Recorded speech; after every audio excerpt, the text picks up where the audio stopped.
आज हम एफआईआर के बारे में चर्चा करेंगे। एफआईआर की परिभाषा क्या है, एफआईआर दर्ज कैसे कराएं, एफआईआर किनके समक्ष दर्ज कराई जा सकती है एवं यदि एफआईआर दर्ज नहीं की जाती है तो आपके पास क्या क्या अधिकार हैं। अपराध दो प्रकार के होते हैं, एक संज्ञेय अपराध होता है और एक असंज्ञेय अपराध होता है। संज्ञेय अपराध में पुलिस बिना वारंट के गिरफ्तारी करती है एवं असंज्ञेय अपराध में मजिस्ट्रेट के सामने परिवाद दायर करना पड़ता है एवं अनुमति के पश्चात ही पुलिस उसमें आगे की विवेचना करती है। आपके साथ कोई संज्ञेय अपराध घटित होती है और आप प्रथम बार थाने में रिपोर्ट दर्ज कराने जाते हैं और जो रिपोर्ट लिखी जाती है उसे ही हम एफआईआर कहते हैं।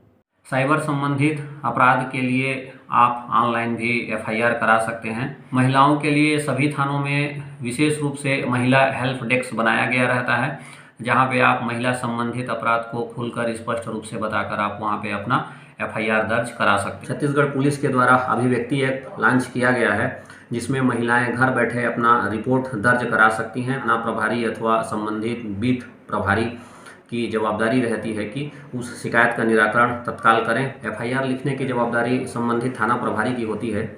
यदि थाना प्रभारी अनुपस्थित है तो थाने में प्रधान आरक्षक रैंक से या उसके ऊपर के रैंक के जो भी अधिकारी उपस्थित रहेंगे उनके द्वारा आपका एफआईआर लिखा जाएगा। थाने में यदि आपका एफआईआर नहीं लिखा जाता है तब उस स्थिति परिस्थिति में आप क्या कर सकते हैं। पहला, यदि आप थाने में जाते हैं, थाने में कोई दिवस अधिकारी अथवा रात्रिकालीन अधिकारी बैठा हुआ है, उसके समक्ष आप एफआईआर लिखने हेतु निवेदन करते हैं।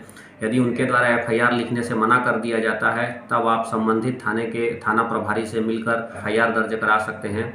यदि थाना प्रभारी थाने से बाहर हैं तो सभी थानों को एक यूनिक नंबर प्रदान किया गया रहता है। जैसे थाना पत्थलगांव का मोबाइल नंबर है 9479199616। इन नंबर पे या जिस भी थाने से संबंधित है उस थाने के यूनिक नंबर पे आप फोन कर थाना प्रभारी से संपर्क कर सकते हैं और थाना प्रभारी अपने अधीनस्थों को निर्देशित करेंगे कि वो आपका एफआईआर लिखें। यदि थाना प्रभारी भी आपका एफआईआर दर्ज नहीं करते हैं तब की स्थिति में आप एक लिखित आवेदन जिला मुख्यालय के पुलिस अधीक्षक के समक्ष आप आवेदन प्रस्तुत कर अपना एफआईआर दर्ज कराने हेतु निवेदन कर सकते हैं।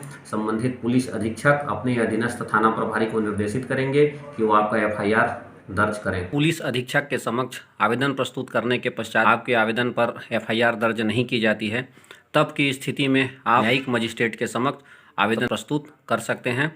आवेदन पत्र प्रस्तुत करने के पश्चात एफआईआर दर्ज करने हेतु निर्देशित करेगी। आप थाने में एफआईआर दर्ज कराने जाते हैं तो आपका एफआईआर नहीं लिखा जाता है अथवा विलंब से लिखा जाता है, जिसके कुछ कारण हो सकते हैं। असंज्ञेय अपराध आपके साथ घटित हुई है, जमीन संबंधित मामले हैं, हल्का फुल्का मारपीट हुई है, इन प्रकरणों के आप अपराध पंजीबद्ध एफआईआर दर्ज कराने के लिए जाते हैं तब की स्थिति में पुलिस रिपोर्ट दर्ज नहीं करती है। इसका कारण है कि असंज्ञेय मामलों में पुलिस को सीधा विवेचना करने का अधिकार, जांच करने का अधिकार नहीं है, इसीलिए पुलिस असंज्ञेय मामलों में एफआईआर नहीं लेती है। राजनीतिक दबाव रहते हैं, भ्रष्टाचार भी एक विशेष कारण है जिसकी वजह से एफआईआर लिखने में विलम्ब होता है।